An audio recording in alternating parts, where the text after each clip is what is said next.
دوستو کریڈیبل آسی آفیشیل میں آپ سب کا خیر مقدم ہے۔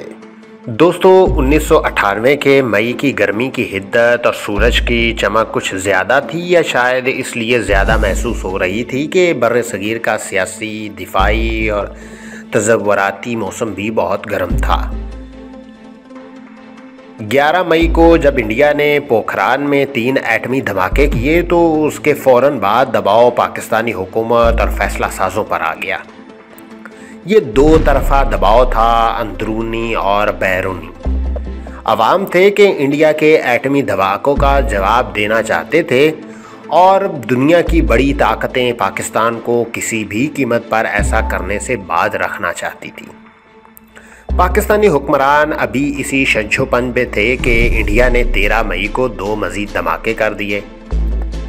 پوری دنیا کی نظریں پاکستان پر تھیں۔ ایک طرف عوام تھے جن کے جذبات تھمنے کا نام نہیں لے رہے تھے۔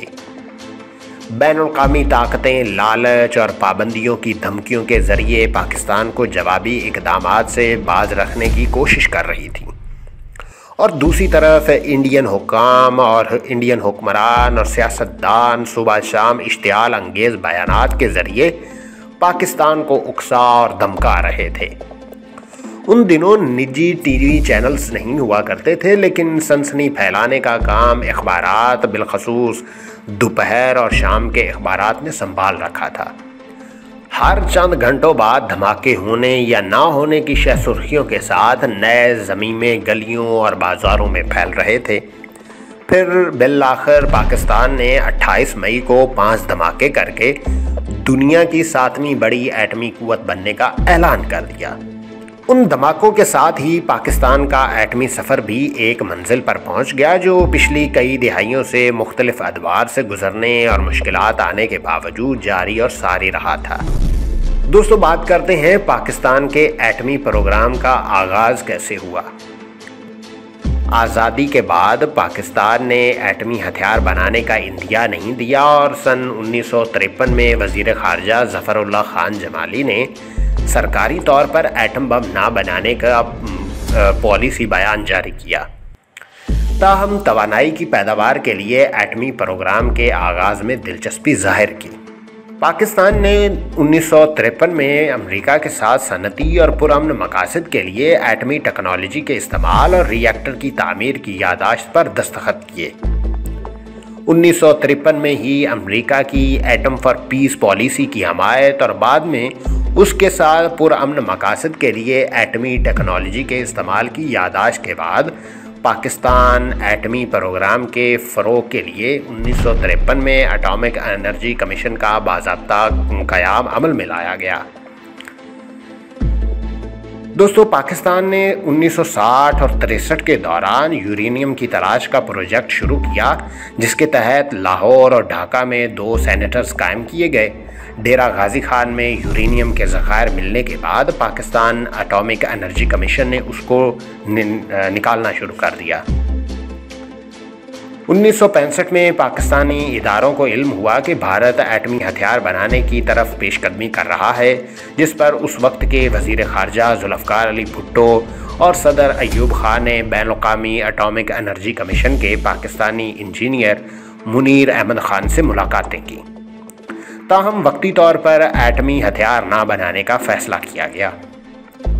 پاکستان نے کینیڈا کی مدد سے 1972 میں پہلا سویلین نیوکلیئر ری ایکٹر لگایا۔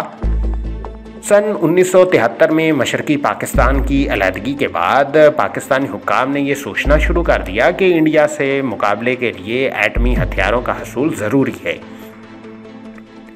جب 1974 میں انڈیا نے ایٹمی دھماکہ کیا تو اس وقت کے وزیر اعظم ذوالفقار علی بھٹو نے اس کو ناگزیر قرار دیا اور کہا کہ پاکستان ہر صورت ایٹم بم بنائے گا، چاہے گھاس ہی کیوں نہ کھانا پڑی۔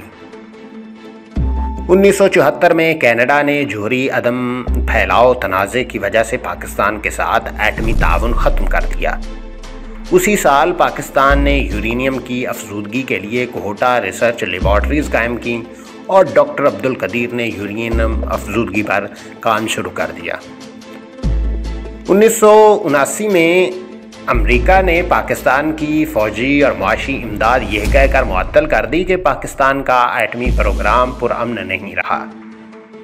پاکستان نے 1980 میں دعویٰ کیا کہ وہ ملک کے اندر موجود یورینیم سے ایٹمی ایندھن تیار کرنے والے ممالک میں شامل ہو گیا ہے۔ امریکہ نے 1982 میں خطے میں رونما ہونے والے سیاسی اور فوجی تبدیلیوں کے بعد پاکستان سے معاشی اور فوجی امداد کی پابندیاں ہٹا لیں۔ ایٹمی پروگرام جاری رکھنے کی بنا پر امریکہ نے 1990 میں دوبارہ پاکستان پر معاشی اور فوجی پابندیاں عائد کر دیں۔ بھارت نے 1996 میں ایٹمی وار ہیڈ لے جانے والے پرتھوی میزائل کا تجربہ کیا۔ اس کے جواب میں پاکستان نے اپریل 1998 میں ایٹمی میزائل غوری کا تجربہ کیا۔ انڈیا نے 11 اور 13 مئی 1998 کو یکے بعد دیگرے ایٹم دھماکے کیے۔ دھماکوں کے بعد انڈیا کی جانب سے پاکستان کو دھمکی آمیز بیانات دیے جانے لگے۔ پاکستان کے سیاسی اور عوامی حلقوں کی جانب سے بھارت کو جواب دیے جانے کا مطالبہ ہوا۔ صورتحال کو دیکھتے ہوئے پاکستان کی حکومت نے بھی ایٹمی دھماکے کرنے کا فیصلہ کیا، جس پر متعدد ممالک پاکستان کو ایٹمی دھماکوں سے روکنے کے لیے آگے بڑھے۔ اس کے لیے مختلف طریقہ کار اختیار کیے گئے۔ یہ ایک کڑا وقت تھا۔ اس وقت کے وزیر اعظم میاں محمد نواز شریف پر بہت دباؤ تھا، لیکن جلد ہی حکومت نے دو ٹوک فیصلہ کر لیا اور دھماکوں کے لیے بلوچستان کے علاقے چاگی کی پہاڑی کو چنا گیا۔ 28 مئی 1998 کی صبح پاکستان کی تمام عسکری تنصیبات کو ہائی الرٹ کر دیا گیا۔ دھماکے کے مقام سے 10 کلومیٹر دور آبزرویشن پوسٹ پر 10 ارکان پر مشتمل ٹیم پہنچا دی گئی، جن میں اٹامک انرجی کمیشن کے chairman doctor Ashfaq, doctor Abdul Qadeer Khan, doctor Samar Mubarak, Kahuta research laboratories کے 4 سائنسدانوں کے ساتھ پاک فوج کی ٹیم کے قائد جنرل ذوالفقار شامل تھے۔ 3:16 پر فائرنگ بٹن دبایا گیا، جس کے بعد 6 مراحل میں دھماکوں کا خودکار عمل شروع ہوا۔ پاکستان کی جانب سے ایٹمی دھماکوں کے بعد 28 مئی کو یوم تکبیر سے موسوم کیا گیا۔ اس دن سے 28 مئی کو یوم تکبیر کے طور پر منانے کے لیے ملک کے طول و عرض میں تقریبات کا اہتمام کیا جاتا ہے۔ دوستو، یہ کہانی تھی پاکستان کے ایٹمی پروگرام کی۔ اگر آپ کو ہماری ویڈیو اچھی لگی ہے تو ہمارے چینل کو لازمی سبسکرائب کر کے بیل آئیکن پر ضرور کلک کریں۔